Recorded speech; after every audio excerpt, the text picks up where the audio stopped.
भाई नमस्कार सभी दोस्तों को, मित्रों को, साथियों को, भाइयों को एवं बहनों को और प्रिय दर्शकों को, जो भी सभी लोग इस वीडियो को देख रहे हैं।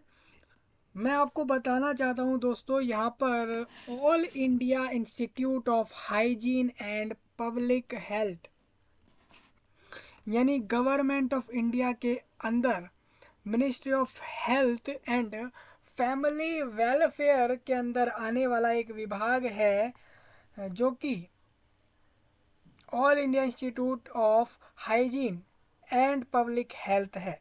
मैं आपको बताना चाहता हूँ कि गवर्नमेंट ऑफ इंडिया के मिनिस्ट्री ऑफ हेल्थ के अंदर आने वाले कई ऐसे इंस्टीट्यूट हैं पूरे देश भर में, जो कि सरकारी इंस्टीट्यूट तो है ही, साथ में वो लोग यहाँ पर अब नई चीज़ करने जा रहे हैं। यहाँ पर 490 के करीब 400, आप ध्यान से सुनना मेरी बात को, 487 लोगों को यहाँ से अब जॉब मिलने वाली है, गवर्नमेंट जॉब, जो कि भारत सरकार के द्वारा निकाली गई है इन इंस्टीट्यूट के अंदर।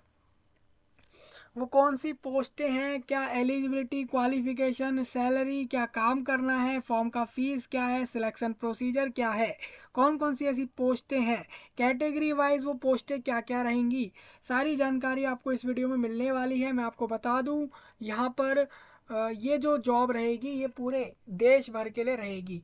यानी कि ये जो जॉब आपकी होगी, आप इसमें पूरे देश में आप कहीं पर भी होंगे आप इसमें अप्लाई कर सकते हैं, क्योंकि ये ऑल इंडिया है। मतलब ये हो जाता है कि पूरे देश के लोग जो भी इस वीडियो को देख रहे हैं, स्पेशली इंडिया कंट्री के सभी लोग इस पर एलिजिबल हैं,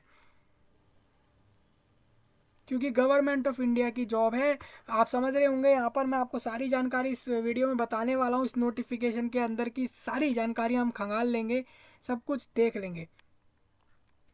वैकेंसियों की बात करें तो 487 इतनी वैकेंसियां यहाँ पे निकाली गई हैं गवर्नमेंट ऑफ इंडिया के द्वारा रिक्रूट करने के लिए। आप समझ सकते हैं काफ़ी बड़ी संख्या है।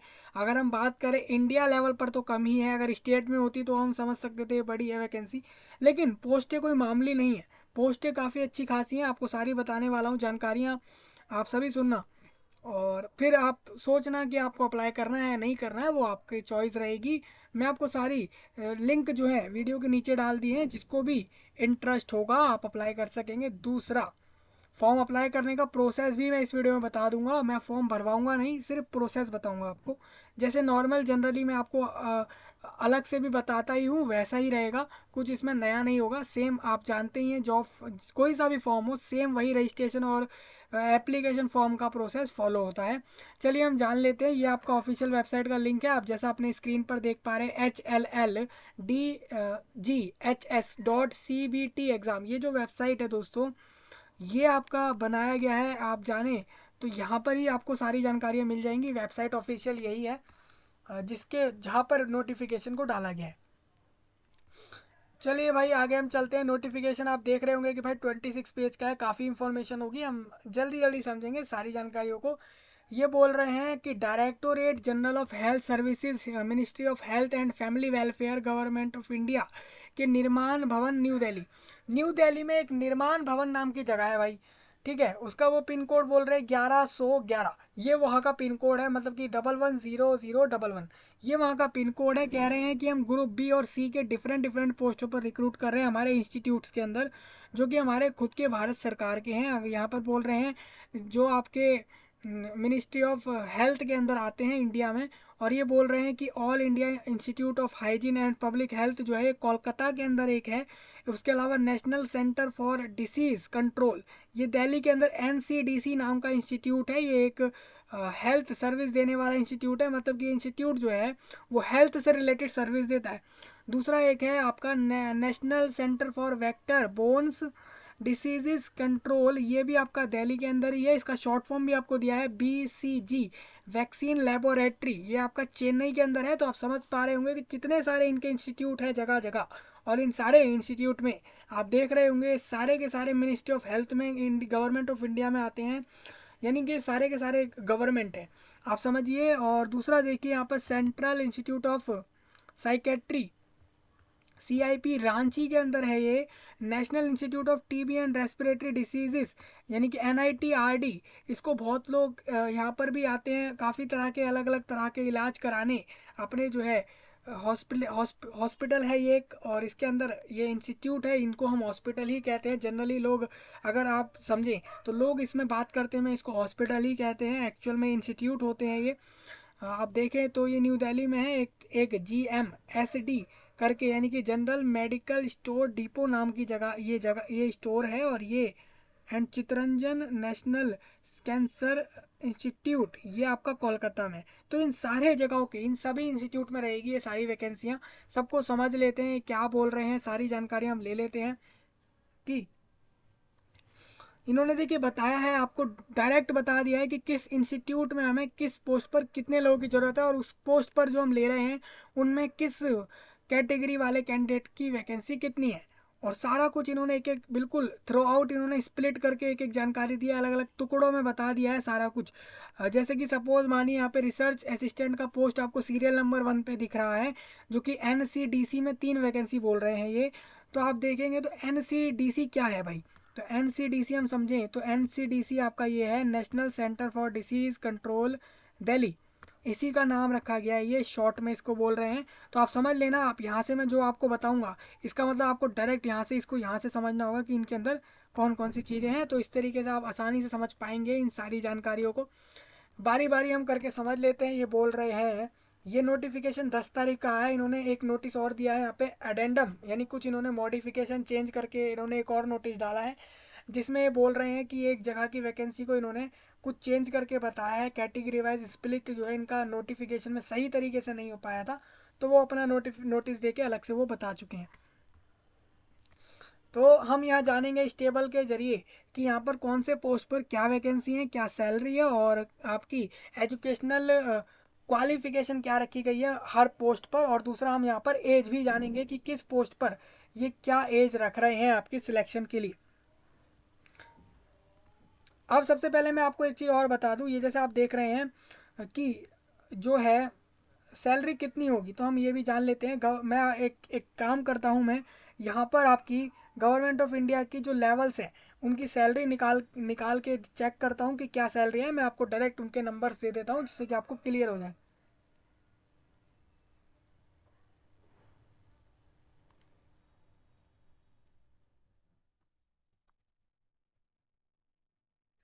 चलिए वो मैं निकाल लूँगा, आप सबसे पहले यहाँ से देखिए।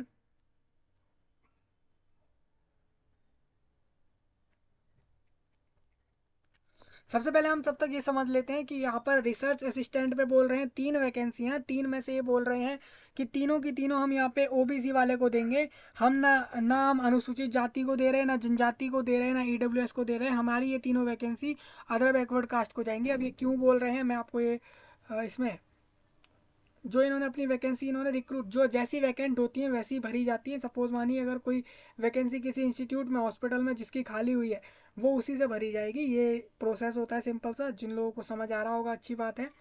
चलिए 3 वैकेंसी अब ये बोल रहे हैं। यहाँ पर एक चीज़ और देखेंगे, आप ये बोलेंगे या भाई ये तो आप 3 वैकेंसी बोल रहे हो, हमें यहाँ पर 3 और एक अलग से ये 4 क्यों दिख रहे हैं। तो आप देखिए ज़रा कि ये आपकी एक वैकेंसी HH में डाली है। HH मतलब कि ये एक डिसेबिलिटी है, और किसी कैंडिडेट को अगर डिसेबिलिटी है तो भाई वो किसी ना किसी जाति का तो होगा ना किसी कम्युनिटी, या फिर सपोज वो ST होगा, SC होगा, OBC कुछ ना कुछ तो होगा। अगर वो रिजर्वेशन में नहीं होगा तो वो UR होगा, यानी जनरल कैंडिडेट होगा। तो इस वजह से आप समझिए कि जो एक कैंडिडेट होगा वो अपनी या तो HH वाली अपनी डिसेबिलिटी से जॉब ले ले, या फिर OBC अगर वो होगा तो उसको फ़ायदे दोनों जगह से नहीं मिलेंगे, किसी एक से अपना चला जाए और जॉब को ले ले। कोई भी मेल फीमेल कोई भी कैंडिडेट हो सकता है। लेवल यहाँ पर सैलरी का 6 है। और बोल रहे हैं एजुकेशनल क्वालिफिकेशन में बोल रहे हैं कि मास्टर डिग्रीज इन रेलेवेंट स्पेशलिटी एग्जाम्पल। सपोज मानिए आप रिसर्च असिस्टेंट की 3 जॉब निकाल रहे हैं ये, तो इस वाले इंस्टीट्यूट में, तो इसमें बोल रहे हैं कि आपने अगर जूलॉजी, माइक्रोबायोलॉजी और बायोकेमिस्ट्री जैसे करे हुए हैं, मास्टर डिग्री इन कोर्सेज में करें, तो आप अप्लाई कर सकेंगे। 30 साल इसमें इन्होंने मैक्सिमम एज की रख दी है। आप देख सकते हैं इन्होंने मैक्सिमम एज दी है, याद रखना है मैक्सिमम है। सपोज अगर आप इससे ऊपर रीच कर गए हैं, इससे ऊपर चले गए हैं, तो आप अप्लाई मत करना। टेक्नीशियन में 2 वैकेंसी दे रहे हैं इसी इंस्टीट्यूट में, जो कि दोनों की दोनों यूआर को दे रहे हैं। सपोज ये वैकेंसी आपका अनुसूचित जाति जनजाति वाला कैंडिडेट नहीं ले पाएगा इस वाले इंस्टीट्यूट में या हॉस्पिटल में आप कह लीजिए, अगर वो लेना चाहता है तो यूआर से अप्लाई करके वो ले सकता है कैंडिडेट, या ले सकती हैं जो भी कैंडिडेट, मेल फीमेल कोई सा भी। और 6 लेवल 6 का यहाँ पर सैलरी है। और यहाँ पर ये साइंस ग्रेजुएट को लेंगे इन बायोलॉजी में, यानी साइंस ग्रेजुएट यानी बीएससी आप कह लीजिए, बीएससी इन बायोलॉजी वाला कैंडिडेट, सपोज उसने जूलॉजी लाइफ साइंस कोई भी इनमें से पढ़ा हुआ होगा तो वो इसके लिए एलिजिबल हो जाएगा। 18 से 25 उसका एज रहना चाहिए। लेबोरेटरी अटेंडेंट में बोल रहे हैं ये कि हमें 5 लोग चाहिए इसी सेम इंस्टीट्यूट में, जिसके अंदर आप कैटेगरी वाइज समझ सकते हैं। और इसके लिए बोल रहे हैं कि 10th पास हम ले लेंगे कैंडिडेट को, मैट्रिकुलेशन वही होता है भाई, with science subject from recognise. आपने किसी भी CBSE ICSE board, state board, Chhattisgarh, Punjab, Haryana, Orissa, Meghalaya, Manipur, किसी भी स्टेट बोर्ड से अगर आपने अपना 10th को पास कर लिया है और आपके पास साइंस सब्जेक्ट था अपने 10th के टाइम पे, तो आप अप्लाई कर सकते हैं। 18 से 25 एज रहेगा।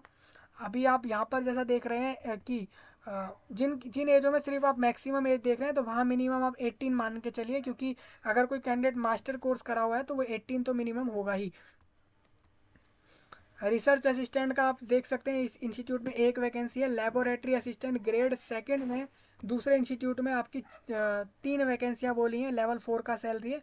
बाकी आप यहाँ से रीड कर लेना अपने क्वालिफिकेशंस को जो भी आपकी दी हैं। तो आप समझिए तो यहाँ पर 10th 12th ग्रेजुएट और पोस्ट ग्रेजुएट सारे कैंडिडेट एलिजिबल रखे गए हैं। आप देख सकते हैं कितने वेरियस अलग अलग तरह की यहाँ पर हमें जो है पोस्टें जो है दिख जाती हैं। तो ये पूरा टेबल है। मैं आगे चलता हूँ। यहाँ पर इसमें काफ़ी लंबी टेबल है, हम इसको एक एक करके डिस्कस नहीं कर सकते हैं। फार्मासिस्ट कम क्लर्क भी चाहिए इनको।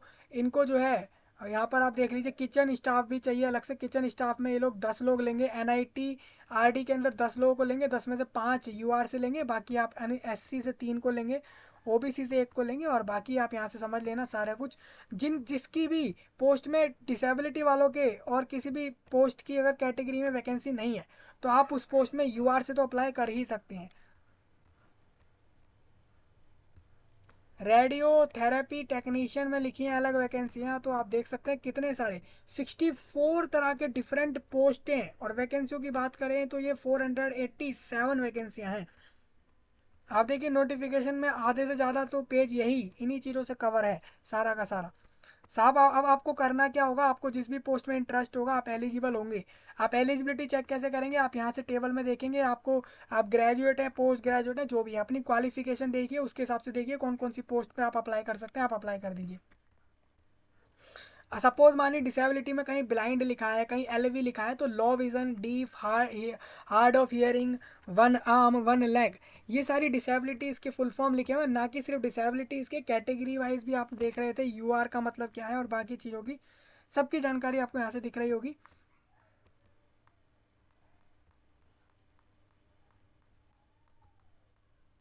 यहाँ पर एक चीज़ और क्या बोल रहे हैं, एक चीज़ ये भी बोल रहे हैं, जो ऐसी पोस्टें हैं, सपोज मानिए जो ऐसी पोस्टें हैं जो कि जनरली हर इंस्टीट्यूट में आपको दिख रही हैं, जैसे कि कुछ पोस्टों के नाम इन्होंने यहाँ पर दिए हैं। ये इन्होंने बोला है सर्टेन पोस्ट जो कि इन इंस्टीट्यूट में आपको दिख रही है ना, ये आपको कह रहे हैं कि आपको कहीं भी भेजा जा सकता है इंडिया में। आप ये मत सोचना कि उस जगह पे वैकेंसी दिख रही है तो आपको वहीं मिलेगी।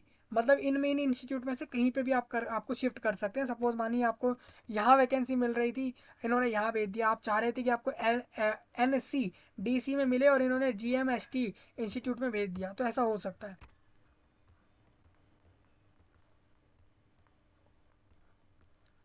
फॉर्म के डेट काफ़ी लिमिटेड रखे गए हैं। ऑल इंडिया तो है ही, लेकिन इसमें 30 तारीख लास्ट रखी गई है, यानी कि 11वें महीने की 30 तारीख इन्होंने 2023 में लास्ट रख दी है।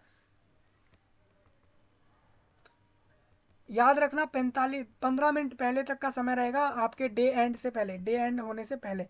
और ये 1 तारीख 1/12 में भी 11 बजे तक का समय यहाँ पर दे रहे हैं फीस का, यानी कि फ़ीस पेमेंट में इन्होंने एक दिन और एक्स्ट्रा दिया है आपको फ़ीस के लिए। काफ़ी अच्छी बात है भाई ये। दूसरा टेंटेटिव डेट इसमें बता रहे हैं एडमिट कार्ड की, तो फर्स्ट वीक ऑफ दिसंबर में एडमिट कार्ड आएगा।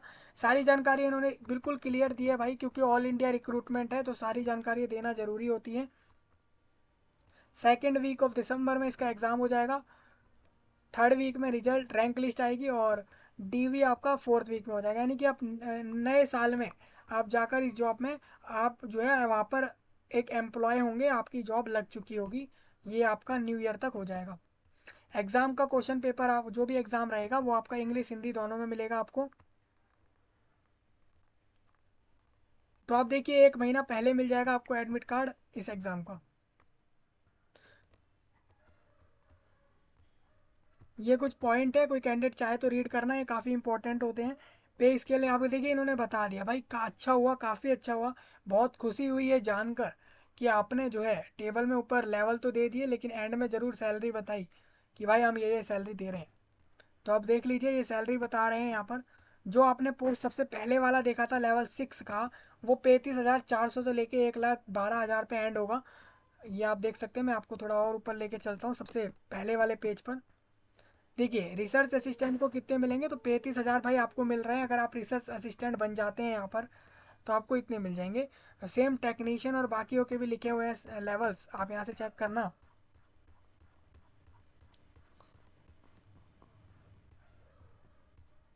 तो सबसे कम किसकी सैलरी रहेगी, लेवल 1 वाले की 18,000 रुपये कम से कम सैलरी होगी। जो यानी कि अगर हम बात करें तो 10th प्लस वालों की सैलरी कम होने वाली है क्योंकि उनकी क्वालिफिकेशन कम है। बात करें तो ये सबसे ज़्यादा ये लेवल 7 में दे रहे हैं 44,900 से लेके 1,42,000 तक ये हर महीने देंगे। तो अगर कोई कैंडिडेट पूछना चाह रहा है मिनिमम कितना मिलता है, जो रेंज आप बताते हैं, तो आप जैसे 18,000 देख रहे हैं ना, तो आपको मिनिमम 18,000 नहीं बल्कि आपको 20,000 तक मिनिमम मिल रहे होंगे सैलरी में। क्योंकि रेंज देने का मतलब ही ये हो जाता है, एक्चुअल मिनिमम नहीं होता, थोड़ा सा उसके आसपास आपको दिया जाता है। सपोज मानिए अगर ये यहाँ पर लेवल 5 में 29,200 बोल रहे हैं तो आपको 30,000 तो मिलेंगे ही मिलेंगे हर महीने। नेशनैलिटी में बोल रहे हैं पूरे भारत के नागरिक होना ज़रूरी रहेगा आपका। एज में ये बोल रहे हैं जो आपने देखा हर पोस्ट पे वही एज रहेगा। अगर आप मान लीजिए किसी भी पोस्ट पर अप्लाई करने के लिए आप देख रहे हैं जो एज मैक्सिमम देख रहे हैं, आप अगर उससे ऊपर हो गए हैं तो आप अगर SC ST होंगे तो 5 साल बढ़ जाएंगे, OBC में 3 साल, एक्स सर्विसमैन में भी 3 साल, डिसेबिलिटी वालों के 10 साल बढ़ जाएंगे। अगर डिसेबिलिटी वाला कैंडिडेट किसी रिजर्वेशन कैटेगरी में होगा तो उसको दोनों का लाभ मिलेगा उसके एज में। गवर्नमेंट सर्वेंट को 5 साल का मिल जाएगा। गवर्नमेंट सर्वेंट मतलब हो जाता है सरकारी कर्मचारी बोलते हैं उसको हिंदी में। उनको 5 साल एक्स्ट्रा बढ़ जाएगा उनका अप्लाई करने के लिए। हर पोस्ट पे बढ़ेगा भाई, ये किसी पोस्ट में इन्होंने कुछ मना नहीं है, सब पे बढ़ेगा। 600 रुपये ले रहे हैं भाई आपसे फॉर्म के। आप देख लो 600 रुपये आपको देने होंगे यहाँ पर। तो रिस्क तो है ही फॉर्म का फीस का, लेकिन जॉब लें जो लोग वही अप्लाई करें क्योंकि फ़ीस वापस नहीं आती है। आप हर जगह ये चीज़ देखते हैं, ये लिख कर भी दिया जाता है नोटिस में। फीस आप भीम UPI नेट बैंकिंग से करें, वीज़ा से करें, मास्टर कार्ड, मैस्ट्रो, रुपए, क्रेडिट, डेबिट कार्ड, किसी से भी कर दो भाई, ये सारे ऑप्शन आपको मिल जाएंगे ऑनलाइन में।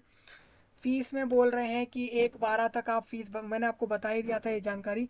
दूसरा फीस आप जो फीस नहीं भर पाते हैं और फॉर्म सबमिट कर पूरा कर लेते हैं प्रोसेस, उनका फॉर्म जमा नहीं होगा। एक बार फीस भरने के बाद वापस नहीं होगी, एक क्लियर कह रहे हैं। एग्ज़ाम के सेंटर आपको बता देता हूँ, दिल्ली और उसके अलावा दिल्ली NCR की जितनी जगहें हैं, चेन्नई में, बेंगलोर और मुंबई, लखनऊ, ये जगहें आपकी। देखिए इन्होंने स्टेट नहीं बोला, इन्होंने सेंटर बता दिया, मतलब कि सिटी बता दिए, प्लेसेस बता दिए, उसके आसपास आपके सेंटर रहेंगे। सपोज चेन्नई, बेंगलोर, मुंबई, लखनऊ, रांची, चंडीगढ़, गुवाहाटी, कोलकाता जैसी जगहें ये रहेंगी। यानी कि इन्होंने सिर्फ 4 से 5 राज्यों की जगहों को इंक्लूड करा है अपने सेंटर में। तो इसका मतलब ये बिल्कुल नहीं है कि आप अगर दूसरे राज्य से तो आप फॉर्म ना भरें। फॉर्म भरिए, आपको यहीं से सेंटर चूज़ करना है और एग्ज़ाम देना है। अगर आपके पास जो भी ये जगह होंगी आप यहाँ पर आके अपना एग्ज़ाम देकर जाइए और एग्ज़ाम में जॉब लीजिए। सेंटर का आपको ऑप्शन फॉर्म में मिल जाएगा, आप वहाँ से चूज़ कर सकेंगे।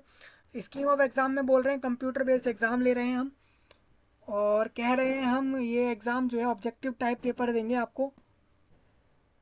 60 क्वेश्चन होंगे carrying 4 marks each, and the time allotted for completing the CBT is 60 minute. 60 क्वेश्चनों को 60 मिनट में करना है, यानी हर क्वेश्चन आप 1-1 मिनट में कंप्लीट करें तो ऑन एन एवरेज आपका एग्जाम सही समय पर कंप्लीट होगा। अगर आप 1 मिनट से कम में एग्जाम को हर क्वेश्चन को कंप्लीट कर लेते हैं, हर क्वेश्चन 4-4 नंबर का होगा, तो आप समझ सकते हैं 4 × 6 यानी ये आपका हो जाएगा 240 नंबर का पेपर है भाई ये। MCQ पेपर रहेगा, ये मैंने आपको बता दिया है। यहाँ पे नेगेटिव मार्किंग 1/4 रहेगी, यानी कि हर गलत क्वेश्चन आंसर करने पर आपका 1 मार्क्स जो है डिडक्ट हो जाएगा, कट जाएगा सही आंसरों में से। और जो लोग क्वेश्चंस छोड़ देंगे कुछ, तो वो उसमें कुछ नहीं होगा, ना उसमें मार्क्स मिलता है ना उसमें मार्क्स कटता है। ये तो एक कॉमन सी चीज़ है जो आपको पता ही होनी चाहिए। इसकी आंसर की भी आएगी भाई, एग्ज़ाम हो जाने के बाद आंसर की आपको मिल जाएगी, कुछ हफ्ते 10 दिन में मिल जाती है आंसर की हर एग्ज़ाम की। 100 रुपये पे आप हर क्वेश्चन पे चैलेंज कर देंगे अगर आपको आंसर की में कुछ गलतियाँ लगती हैं। आंसर की क्या होती है भाई, आंसर की बताओ हमें। आंसर की भाई वो होती है यार, जैसे आप एग्ज़ाम देकर आए, आपको लगा कि मेरे को आंसर मैच करने हैं, मेरा कौन सा आंसर सही है कौन सा गलत है, क्या क्या मैं करके आया हूँ या करके आई हूँ। तो आपको करना है क्या है भाई, आपको घर जाते ही अपने आप आइए और आके आप चेक करिए, आपको आंसर की मिलेगी। आंसर की मतलब एक आपकी लिस्ट निकालेगी यहाँ पर ये ministry of health government of India की, जिसमें आपको बताएगी कि ये आपके आंसर की है, इस क्वेश्चन का ये आंसर सही है। आप अपने आंसरों से मैच कर लो, आपने जो अटैम्प्ट करे तो उससे मैच करके देखो आपने क्या अटैम्प्ट करा है, फिर आपको पता लग जाएगा वहाँ से आपके आपके मार्क्स। भाई आंसर की में लेकिन जो होती है मिस्टेक निकलती हैं, हर बार निकलती हैं, हर जगह निकलती हैं, एक ही नहीं बल्कि कई मिस्टेक देखी जाती हैं, क्योंकि एज अ ह्यूमन जो ये आंसर की बना रहे हैं वो भी ह्यूमन है, एग्ज़ाम देने वाले भी ह्यूमन ही है। तो इस वजह से ये ह्यूमन एरर हो जाते हैं। तो इसी वजह से ये लोग चैलेंज का क्लेम का ऑप्शन रखते हैं। हालांकि जो लोग क्लेम नहीं करते उनको भी फ़ायदा मिलता है बाद में फाइनल आंसर की में, जो कि जनरल सबके लिए चेंज होते हैं। अटेम्प्टेड वाले को, जो लोग अटेम्प्ट कर लेते हैं क्वेश्चंस को और उसमें कोई चेंज आंसर की में गलती निकलती है, तो वो फ़ायदा सबको होता है। तो अगर आप ऐसे केस में आ रहे हैं जिसमें आपको लग रहा है कि भाई ये क्वेश्चन ये कॉमन सा डाउट सबका रहेगा, तो आप इसमें चैलेंज मत करना, क्योंकि आप पैसे भरेंगे फिर आपको फ़ायदा मिले, इससे अच्छा बिना पैसों के भी वो फ़ायदा मिल सकेगा। सिलेबस एग्ज़ाम का बोल रहे हैं, ये क्या बोल रहे हैं, ये सिलेबस एग्ज़ाम का देंगे आगे, अभी इन्होंने दिया नहीं है। आपको देखिए DOB date of birth proof देने के लिए आपको करना क्या है, अपना Aadhaar card voter ID card कोई भी इनमें से एक जानकारी अपने फॉर्म में दे दीजिए, जो कि आपकी प्रूफ कर सके कि आप इस दिन के, इस महीने के, इस साल में इस धरती पर आए। समझ गए होंगे।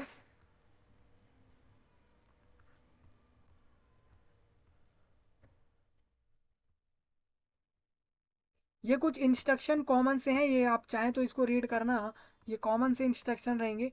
ये वो सारे इंस्ट्रक्शन हैं जैसे कि आपने देखे जो यहाँ पर बोल रहे हैं।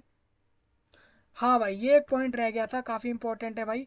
ये एक पॉइंट ये है, इन्होंने बता दिया है, जो लोग किसी रिजर्वेशन कैटेगरी में है, सपोज SC ST हैं, डिसेबिलिटीज़ हैं, या फिर कोई महिलाएं हैं, अगर कोई जो भी महिलाएं होंगी ना, चाहे वो जनरल हो, SC हो, ST हो, उससे कोई लेना देना नहीं भाई, उनके लिए सबके लिए माफ़ है। महिलाओं के लिए यहाँ पर भी फ़ायदा हो गया है, और यहाँ पर इनको 600 रुपये क्या 1 रुपया भी नहीं देना है।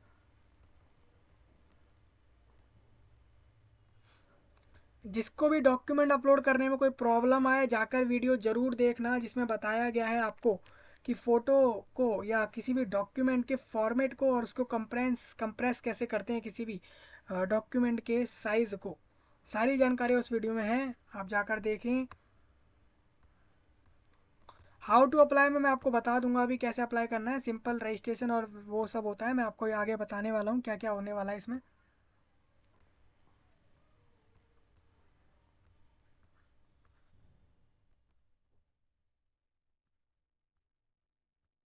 देखिए हाँ, ये कॉमन डाउट मैंने कई बार सुना है कई जॉबों में, कि लोगों को ये डाउट रहता है कि हम एक से ज़्यादा पोस्ट पे अप्लाई कर सकते हैं नहीं। तो देखिए इन्होंने साफ बोला है। तो आप क्या करना, अलग अलग से करना सब पोस्टों के लिए, सबसे पहले अलग एक एक बार रजिस्ट्रेशन करो, फिर हर एक पोस्ट का अलग अलग जाके फॉर्म भरो, अलग अलग फीस पे करो। मतलब आप समझो कि आप एक कैंडिडेट हो, आप एक ही पोस्ट पे अप्लाई कर रहे हो, इस तरीके से आप अपने आप को समझ के हर एक पोस्ट पे अलग अलग से फीस पे करोगे, अलग अलग से फॉर्म भरोगे। कई जगह तो सेम में एक ही में फॉर्म में हो जाता है, आप प्रेफरेंस भर के कर लेते हैं, यहाँ पर ये अलग से करवा रहे हैं, तो इसमें कोई आपका लंबा प्रोसेस हो जाएगा बस। सपोज मानिए ऐसे कैंडिडेट होते हैं, आप वो लोग देखते हैं भाई मैं ग्रेजुएट हूँ, या मैं जो है पोस्ट ग्रेजुएट हूँ, और मैं जो है इस नोटिफिकेशन के हिसाब से तो कम से कम 10 पोस्टों पर एलिजिबल हूँ, और मैक्सिमम देखूँ तो मैं तो यहाँ पर 25 पोस्टों पर एलिजिबल हो रहा हूँ, जबकि ये लोग 64 पोस्टें दे रहे हैं, तो मैं सब पे अप्लाई कर दूँ। भाई आपकी मर्जी है, आप अप्लाई कर दीजिए, 25 के 25 पे अप्लाई कर दीजिए, लेकिन अलग से फॉर्म भरिए, अलग से फीस पे कर दीजिए। सपोज मानिए कोई पोस्ट ग्रेजुएट है, वो देख रहा है कि यहाँ पर 10th पास पे भी मैं अप्लाई कर सकता हूँ, 12th पे भी अप्लाई कर सकता हूँ, तो आप अप्लाई कर दीजिए। अप्लाई करने के लिए ईमेल आईडी और मोबाइल नंबर की ज़रूरत होती है, और बाकी आपके डॉक्यूमेंट जो हैं कास्ट के और बाकी क्वालिफिकेशन वाले रेडी होने चाहिए, फ़ोटो और साइन। इसके बिहाफ पर आपका फॉर्म जमा हो जाता है और इसके अलावा कुछ भी ज़रूरत नहीं होती है। यहाँ पर इन्होंने स्टेप भी बताए हैं कैसे फॉलो होंगे, क्या क्या करेंगे आप, सारी जानकारी यहाँ पर दी गई है। तो नोटिफिकेशन तो हमने समझ लिया है भाई। नोटिफिकेशन के थोड़ा आगे चलते हैं। तो यहाँ पर एक अडेंडम दिख रहा है मुझे। अडेंडम इसमें किस में दिख रहा है? हेल्थ इंस्पेक्टर का। सभी लोग अगर देखें तो हेल्थ इंस्पेक्टर का पोस्ट आप देखेंगे 10th नंबर पे मिल जाएगा। हेल्थ इंस्पेक्टर में जो इन्होंने नोटिफिकेशन में वैकेंसियाँ दी हैं आप देख सकते हैं। ये वैकेंसी इन्होंने दी पहले, जिसको 35,400 से शुरुआत होगी उसकी सैलरी की इस पोस्ट पे। तो इसमें आपको बता दूं, अगर आप यहाँ जाते हैं तो आप देखिए इन्होंने वैकेंसियों में चेंज करा है। इन्होंने बोला है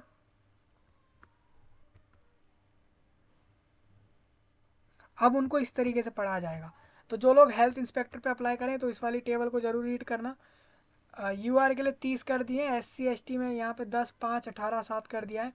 और यहाँ पर ये 3 वैकेंसी रहेंगी इन सबकी, डिसेबिलिटी वालों की, OL और LV वालों की। इन्होंने बोला रेस्ट ऑफ द कंटेंट, यानी कि बाकी सारी जानकारियाँ सेम रहने वाली है। अगर इसमें भी कोई चेंज रहेगा तो आगे आपको मिल जाएगा। जैसे ये अलग से नोटिस निकाला है, ऐसे ही आपको नोटिस निकाल निकाल के जानकारियाँ दे दी जाएंगी। अब ये पूछ रहे हैं लोग कि भाई इसमें चेंज कब तक आ सकता है, कि कोई चेंज अगर आना होगा तो आप अपना फॉर्म भरिए सिंपली। ये चेंज आपका देखिए यहाँ पर आपका ना डॉक्यूमेंट वेरिफिकेशन तक भी चेंजेस हमें देखने को मिले हैं कई बार जॉब्स में। वो हो जाता है क्योंकि यार आप देखिए ना पूरे देश पर रिक्रूटमेंट कर रहे हैं, तो इतनी ये कॉमन सी मिस्टेक तो स्वाभाविक है कि हो जानी पड़ सकती हैं, हो सकती हैं। ऐसी कोई मामूली सी बात है, ये कोई ऐसी बड़ी सी बात नहीं है। अब ये अगर आप पूछ रहे हैं कि इन्होंने इसमें जो नया दिया है इसमें चेंज कहाँ लाए हैं, ये देखिए चेंज यहाँ लाए हैं इन्होंने। SC और OBC में जो है, SC में इन्होंने 10 दे दी थी पहले, 18 दे दी थी, जिसको 10 कर दिया है। और OBC की इन्होंने 18 कर दी है, जो कि पहले आप देखेंगे अगर तो वहाँ पे कुछ और थी। अब OBC काफ़ी ऊपर लिखा हुआ है इसमें। तो ये वैकेंसी आप इनको बस समझ लेना कैटेगरी वाइज, क्योंकि ये फिर आपके क्या कम्युनिटी को लेके आप में जो है डाउट ना बन जाए कि भाई हमारी जाति में या हमारी कम्युनिटी में हमारे लिए इतनी वैकेंसी निकाली थी और फिर अब इतनी कर दी, या इतनी थी बस इतनी इतनी कम वैकेंसी। तो आपको पता लगेगा कि आपकी वैकेंसियाँ बढ़ गई हैं। तो सारे चेंज आप यहाँ से देख लेना।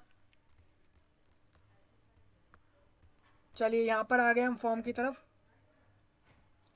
जैसा आप देख रहे हैं सेम यही वाला वेबसाइट है। आप यहाँ से आएंगे, आप यहाँ पे रजिस्ट्रेशन पे क्लिक कर देना। रजिस्टर्ड होने के बाद लॉगिन करना, फिर उसके बाद अपना फॉर्म भरना। मैं जैसे रजिस्ट्रेशन करता हूँ तो मैं यहाँ पे अपना नाम दे देता हूँ, जो भी नाम रहेगा आपका। आपका DOB बता दीजिए। यहाँ से DOB आप यहाँ से कैलेंडर बनाया हुआ है, यहाँ से कैलेंडर में आप जाइए और यहाँ से आपको मिल जाएगा। अभी जैसे कैलेंडर में आ नहीं रहा है सही से, इसमें जो है वेबसाइट एरर है, आप देख सकते हैं यहाँ पे। देखिए आ गया ये, जहाँ से मैं ईयर पे आ गया तो ईयर में मैंने जैसे बता दिया